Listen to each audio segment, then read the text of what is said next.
Assalamualaikum adik-adik, selamat pagi. Jumpa lagi dengan Kak Kartini. Hari ini adik-adik sudah siap belajar kan? Seperti biasa, sebelum belajar jangan lupa untuk berdoa terlebih dahulu ya, supaya pembelajaran yang kita lakukan lebih bermanfaat. Nah, jika sudah siap belajar, kita lihat langsung pada gambar ya. Jadi, hari ini kakak mempunyai cerita tentang tempat bermain yang bersih. Hidup bersih dan sehat tidak hanya dilakukan di rumah dan di sekolah saja adik-adik. Kita juga harus hidup bersih dan sehat di semua tempat. Salah satunya di tempat bermain. Tempat bermain merupakan salah satu tempat yang kita butuhkan. Di sana, kita bisa bermain dengan teman-teman. Tempat bermain juga bisa dijadikan tempat belajar dan rekreasi. Oleh sebab itu, kebersihannya harus kita jaga dengan baik. Dayu dan teman-teman mendapatkan tugas sekolah. Mereka ditugaskan untuk menggambar lingkungan dan benda-benda di sekitar. Dayu dan teman-teman sepakat untuk mengerjakannya bersama-sama. Mereka menggambar di taman sekitar komplek. Taman itu tidak terlalu jauh dari rumah Dayu. Nah, sekarang Dayu dan teman-teman sudah sampai di taman dan mulai menggambar. Ketika menggambar, mereka diselingi dengan mengobrol supaya lebih seru dan tidak membosankan. Dayu berkata, "Kita harus ikut menjaga tempat ini. Kebersihannya harus tetap kita jaga." Kemudian, Udin menjawab, "Teman-teman, siapa ya yang membersihkan dan merawat tempat ini?" Kemudian Dayu menjawab lagi, "Tempat ini biasanya ada yang membersihkan. Itulah sebabnya tempat ini indah dan nyaman." Kemudian Udin berkata lagi, "Betul, tempat ini juga terasa sejuk karena banyak pohon yang rindang." Nah, adik-adik, itulah percakapan antara Dayu dan teman-teman yang sedang membicarakan tentang kebersihan tempat bermain. Tempat bermain yang bersih bebas dari sampah. Jika tempat bermain bersih, pengunjung akan sehat. Kebersihan adalah pangkal kesehatan. Oleh sebab itu, jika ingin sehat, kita harus menciptakan lingkungan yang bersih. Bagaimana cara menciptakan lingkungan yang bersih? Caranya adalah dengan tidak membuang sampah sembarangan, kemudian juga menata barang-barang secara rapi, dan merawat pepohonan yang ada di sekitarnya, supaya udaranya tetap bersih dan pemandangannya tetap indah. Nah, adik-adik, sekarang kita lihat ciri tempat bermain yang bersih ya. Yang pertama, tidak ada sampah berserakan. Nah, seperti yang kita lihat pada taman bermain ini. Tidak ada sampah berserakan adik-adik. Kemudian, alat bermainnya tertata dengan rapi. Jadi, jika di tempat bermain, alat bermainnya tertata rapi adik-adik. Setelah bermain, kita harus merapikannya kembali, atau kita juga tidak boleh merusak permainan yang ada di tempat bermain. Yang ketiga, disediakan tempat sampah. Seperti yang ada di taman bermain ini, ada 2 tempat sampah yang disediakan agar ketika anak-anak bermain, mereka membuang sampah pada tempatnya. Yang keempat, udaranya segar. Di sini udaranya segar karena banyak pepohonan rindang, kemudian tanaman-tanaman, sehingga udara yang ada di taman menjadi segar dan pemandangannya indah. Pada percakapan antara Dayu dan teman-teman tadi, terdapat beberapa kosakata tentang lingkungan tempat bermain, yaitu indah, nyaman, dan rindang. Nah, adik-adik, apakah kalian tahu apa saja makna dari kosakata indah, nyaman, dan rindang? Di sini kakak sudah mempunyai makna dari kata-kata yang tadi kita sebutkan. Mari kita pasangkan dengan makna yang benar ya adik-adik. Yang pertama, indah. Indah artinya adalah bagus dipandang mata. Kemudian nyaman. Nyaman ini artinya adalah segar dan sejuk. Dan yang terakhir adalah rindang. Rindang artinya adalah banyak cabang, ranting, dan daun.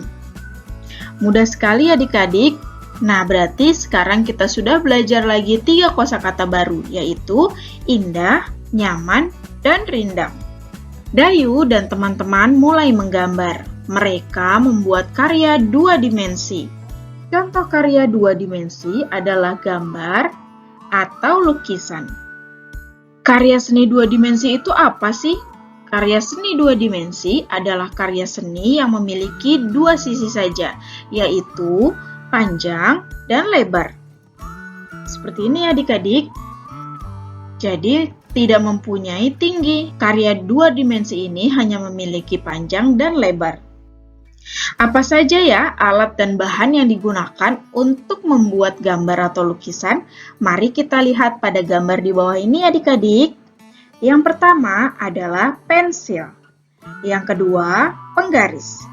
Yang ketiga adalah rautan. Yang keempat adalah penghapus. Yang kelima ada krayon.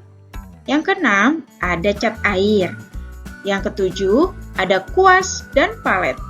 Yang kedelapan tentunya ada buku gambar. Selanjutnya mari kita lihat fungsi dari alat dan bahan yang digunakan tadi adik-adik. Yang pertama ada pensil, penggaris, rautan, penghapus, krayon dan cat air, kuas, palet, dan buku gambar. Nah, sekarang kita cari tahu fungsinya apa. Yang pertama adalah pensil. Pensil berfungsi untuk membuat sketsa. Penggaris fungsinya untuk membuat garis agar lurus. Rautan fungsinya adalah menajamkan pensil. Penghapus fungsinya menghapus gambar yang salah atau menghapus garis yang salah. Kemudian krayon dan cat air fungsinya adik-adik tahu? Ya, benar sekali. Krayon dan cat air berfungsi untuk mewarnai sketsa atau gambar. Nah, kuas ini fungsinya untuk merapikan warna saat menggunakan cat air ya adik-adik. Jadi ketika kalian memilih menggambar atau melukis dengan menggunakan cat air, maka kalian akan menggunakan kuas sebagai alat lukisnya. Namun, jika kalian hanya menggunakan krayon, kalian cukup langsung gunakan krayon ke buku gambarnya ya adik-adik, tidak usah menggunakan kuas. Kemudian ada palet. Palet ini fungsinya untuk menyimpan cat air. Nah, jika kalian perhatikan, palet ini yang seperti ini adik-adik, yang dipegang oleh gadis pelukis ini ya adik-adik. Dan yang terakhir ada buku gambar. Fungsi dari buku gambar adalah media gambar. Nah, sebetulnya media gambar ini bisa apa saja, bisa kanvas, bisa buku gambar, tapi yang paling sering kita gunakan adalah yang buku gambar. Nah, adik-adik, perhatikan gambar yang dibuat oleh Dayu. Seperti ini ya gambarnya. Nah, kakak perbesar gambar yang dibuat oleh Dayu. Dayu menggambar jenjang kubus yang tersusun. Kubus merupakan bangun ruang. Nah, seperti ini adik-adik, kubus ini merupakan bangun ruang. Jika kemarin kita belajar tentang bangun datar, nah kubus ini termasuk bangun ruang. Bangun ruang ini dibentuk dari beberapa bangun datar. Adik-adik tahu kubus ini terbuat dari bangun datar apa? Coba kita lihat permukaannya di depan sini. Adik-adik, untuk kalian ketahui bahwa kubus ini dibuat dari bangun datar persegi. Dari beberapa bangun persegi adik-adik, sehingga membentuk kubus. Nah, sekarang kita perhatikan ya, ruas garis yang dimiliki oleh kubus. Sebelumnya kita sudah pernah mempelajari tentang ruas garis yang dimiliki oleh bangun datar. Nah, hari ini kita akan belajar tentang ruas garis yang dimiliki oleh kubus ini atau bangun ruang ini ya adik-adik. Di sini kakak sudah memiliki kubus A, B, C, D, E, F, G, H. Sekarang kita cari ya ruas garis yang dimiliki kubus A, B, C, D, E, F, G, H yang ada di samping ini. Adik-adik, yang harus kita lakukan supaya lebih mudah adalah di sini Kubus ini memiliki sisi bawah, sisi atas, sisi depan, sisi belakang, dan sisi samping, kanan, dan kiri. Nah, yang akan kita lihat ruas garisnya pertama adalah dari sisi yang di bawah.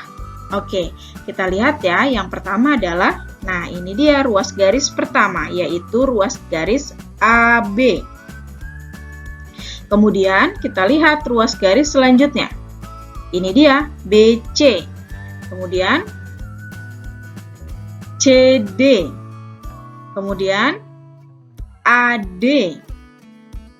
Nah, sisi bawah sudah selesai. Sekarang kita lihat yang sisi atasnya ya adik-adik. Sisi atas, kakak beri warna dengan warna yang berbeda dengan sisi yang bawah ya adik-adik. Kita lihat ini adalah ruas garis dari sisi atas, yaitu EF, kemudian FG, kemudian GH, kemudian HE atau EH. Nah, selanjutnya kita lihat sisi yang di depan sini adik-adik, garisnya apa saja? Yaitu AE dan BF. Nah, apakah masih ada lagi adik-adik? Ada, ini dia sisi yang di belakang, yaitu ruas garis DH dan CG. Nah, apakah ada lagi adik-adik ruas garis yang belum terwarna dengan baik dan belum disebutkan? Tidak ada ya, semuanya sudah kita beri warna dan kita tulis ya adik-adik. Sekarang kita hitung ada berapa ruas garis yang dimiliki oleh kubus ini. 1, 2, 3, 4, 5, 6, 7, 8, 9, 10, 11, 12. Nah, jadi jumlah ruas garis yang dimiliki kubus di samping adalah 12 ruas garis. Nah, mudah adik-adik, kalian juga bisa mencobanya dengan mengerjakan latihan yang ada pada buku kalian ya. Selamat mencoba adik-adik. Oke adik-adik, cukup sekian materi pada video kali ini. Sampai jumpa di video selanjutnya. Terima kasih. Assalamualaikum.